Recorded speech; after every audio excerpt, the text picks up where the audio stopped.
Baik, bismillahirrahmanirrahim. Assalamualaikum warahmatullahi wabarakatuh. Selamat sejahtera bagi teman-teman semuanya. Kita berjumpa lagi dalam kegiatan kita ini, dalam penyuluhan berbasis video ini.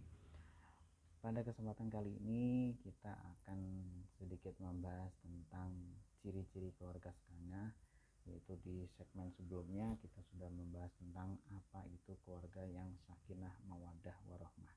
Jadi kita akan belajar tentang apa sih ciri-ciri keluarga itu masuk kategori sakinah mawaddah warahmah.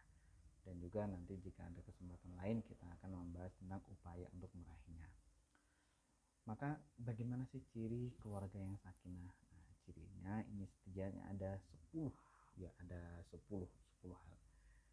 Nah, yang pertama yaitu keluarga yang berdiri di atas fondasi keimanan yang kokoh. Nah, karena kita mengetahui bersama bahwa tanpa ada keimanan yang kokoh ini rentan sekali untuk goyah. Kemudian setelah iman yang kokoh, yang ciri kedua menunaikan misi ibadah dalam kehidupan.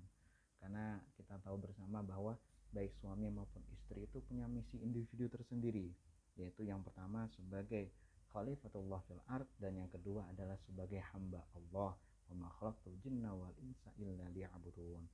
Dan aku tidak menciptakan manusia dan jin melainkan hanya untuk menyembahku. Nah, jadi ketika suami dan istri ini digabungkan, maka keduanya ini punya misi untuk menjalankan ibadah dalam kehidupannya, lebih khusus lagi dalam kehidupan berumah tangga.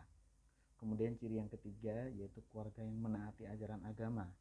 Jadi yang paling basic, yang paling dasar itu ketika satu keluarga ini taat untuk menjalankan agama Islam, insya Allah keluarganya akan penuh dalam ketentraman, kedamaian, cinta, kasih sayang itu akan terpenuhi. Karena cintanya itu karena Allah, dan cinta karena Allah biasanya dia akan lebih cenderung taat kepada ajaran agama.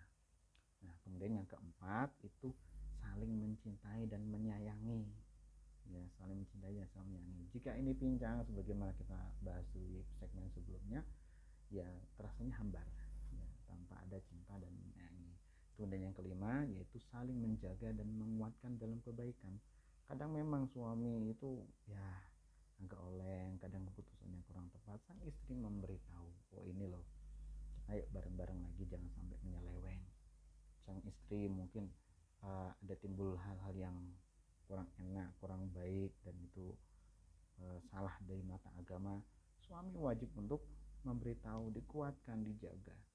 Ya, makanya itu disebutkan dalam Al-Quran, qu anfusakum wa ahlikum naro. Ya, wahai kalian semuanya, jagalah dirimu dan keluargamu dari api neraka. Nah, ini dalam rangka itu saling.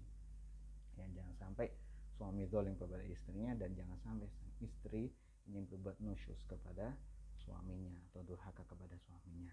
Ini saling menjaga, saling menguatkan dalam kebaikan. Ajak pasangan kita untuk selalu berbuat baik. Kemudian yang keenam yaitu saling memberikan yang terbaik untuk pasangan. Jadi kalau dari nomor 4, 5, dan 6 tadi, saling mencintai, saling menjaga, saling memberikan yang terbaik, ini supaya kita tidak saling menuntut. Ya, jadi yang ada dalam benak kita mindset suami istri itu saling khidmah. Saling khidmah itu saling memberikan, saling untuk support, ya.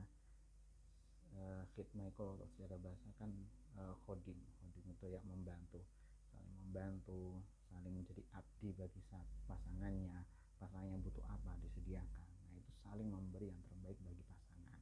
Kemudian yang ketujuh yaitu memusyawarahkan dalam menyelesaikan permasalahan. Jadi tidak diambil satu pihak saja. Mau memutuskan sesuatu hanya suami yang memutuskan, tidak. Memang betul yang nanti yang ngetok palu itu suami, tapi istri pun juga punya hak untuk menyuarakan pendapatnya. Dan biasanya teman-teman sekalian, itu intuisinya istri itu lebih peka daripada suami. Biasanya kalau kita suami, saya sendiri sebagai suami itu kadang ada hal yang lewat dalam benak kita, ya, biasanya kurang ngiro-ngiro, ya. Nah, karena suami kan biasanya tuh cowok itu lebih cenderung ke logika, pikir matematis, hitung-hitungan. Tapi kalau sang istri itu biasanya pakai perasaan. Jadi itu feelingnya tuh biasanya lebih kena. Nah ini makanya butuh untuk saling musyawarah, saling melengkapi. Kemudian yang kedelapan yaitu membagi peran secara berkeadilan. Harus adil. Jangan sampai semua beban rumah tangga itu diberikan kepada salah satunya saja. Ya, wah mentang-mentang ya istri yang sering di rumah, semua pekerjaan rumah istri, enggak. Karena kita tahu bersama bahwa sejatinya kewajiban untuk menyediakan rumah, menyediakan makanan, sandang pangan itu adalah kewajibannya suami. Nah, sang istri hanya membantu sebagai khidmah dia, ya, pengabdian dia kepada sang suami. Nah, jadi para suami jangan acuh atau jangan gengsi ketika membantu pekerjaan rumah, bantu. Bahkan ini dicontohkan oleh Rasulullah SAW yang dalam sebuah hadis itu disebutkan, ya, dalam Sayyidah Aisyah menceritakan bahwa baginda Rasulullah itu sering sekali membantu pekerjaan rumah para istrinya, dan ketika azan berkumandang baru ditinggalkan. Jadi ketika ada hal yang urgent bekerja atau apapun keluar rumah, maka sang istri baru mengerjakan, dan beliau Shallallahu Alaihi Wasallam itu pergi meninggalkan pekerjaan rumah tersebut. Nah ini harus dibagi perannya secara berkeadilan. Kemudian yang kesembilan yaitu kompak mendidik anak-anak. Nah ini yang penting, karena biasanya tuh pola didikan ayah sama ibu itu beda. Apalagi nanti kalau ditambah dengan ayah ibu kita, kakek neneknya, pasti beda lagi. Maka ini harus kompak, ya, harus kompak dalam mendidik anak-anaknya. Kita pengen pendidikan anak seperti apa, ya, gitu. Nah kemudian yang ke-10 yaitu berkontribusi untuk kebaikan masyarakat, bangsa, dan negara. Jadi kedepannya diharapkan keluarga itu, baiknya negara kan dimulai dari yang terkecil. Lingkup masyarakat terkecil yaitu adalah keluarga. Ketika keluarga ini tuh baik, sakinah, mawaddah, warahmah, tentram, ya, maka insya Allah masyarakatnya akan baik, bangsanya akan baik, dan negara pun juga akan baik. Jadi saling memberikan kontribusi.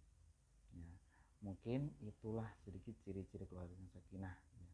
Kalau untuk yang ke-10 ini ya mungkin agak susah, hanya sebagian orang yang bisa, tapi paling tidak kita mencoba berkontribusi meskipun hanya sedikit. Itulah teman-teman 10 ciri-ciri keluarga yang sakinah, mawaddah, warahmah, yang semoga kita semuanya dapat menjalankannya. Barakallahu fikum. Sekian yang bisa kami sampaikan, kurang lebih mohon maaf. Akhirul kalam, muslimin, astagfirul khairat. Wassalamualaikum warahmatullahi wabarakatuh.